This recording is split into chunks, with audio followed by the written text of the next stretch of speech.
I'm here with Grael Norton, the Director of Marketing for Wheatmark Press. It's a publishing service that I highly recommend, and I've referred quite a few people to you.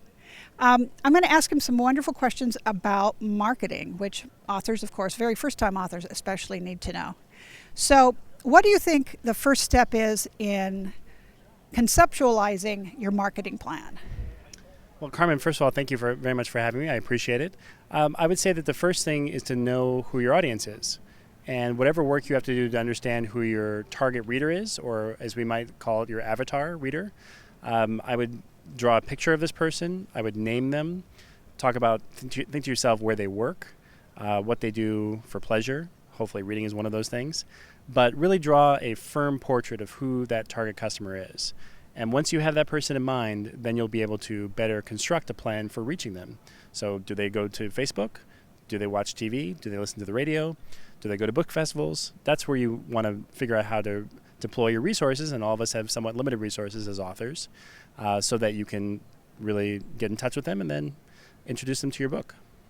Now, in my work, I have found that having an author, I'm looking at the authors now, it's very hard for a first-time author to select one audience. Have you had that experience in your working with authors? Well, absolutely. Probably one of the most popular things that we hear as publishers is, my book is for everybody. The problem is that everybody is very hard to reach. What's much easier to reach is somebody in particular. So I really strongly recommend that folks, even if they think there are multiple audiences for their books, that they start by focusing on a single audience, and only once they've really connected with that first audience, then maybe move their attention to connecting to the second audience as well. Okay, so let's assume they've got a very clear audience. What is the next step you would recommend that they take? So believe it or not, I would not recommend that they publish their book.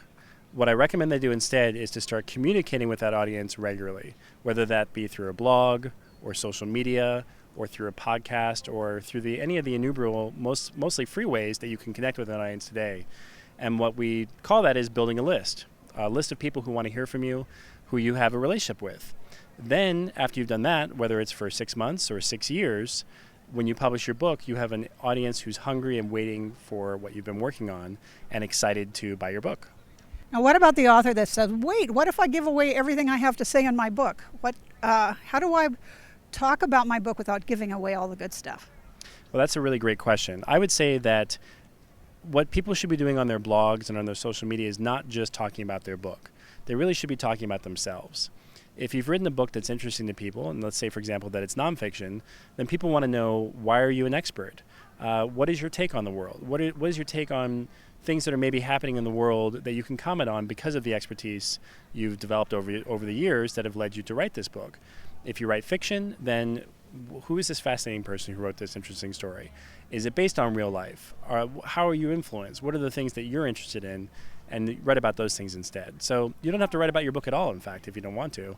You can really write around the universe around your book, the people who are involved in your book, the things that are interesting to you as a human being, because that's what readers really want, is a connection with a human being that goes beyond your book. That's why the blog exists in the first place. Now, you're recommending that you start publicizing your book or promoting your book before it's published. So can you give me a timeline of when you would start promoting and when you would publish and what comes next? Absolutely. I would say that the time to start really talking about your book, and not necessarily your book, but the topics that are related to your book or the things that interest you, is when you decide that you are eventually going to publish a book. And that could be 10 years from now.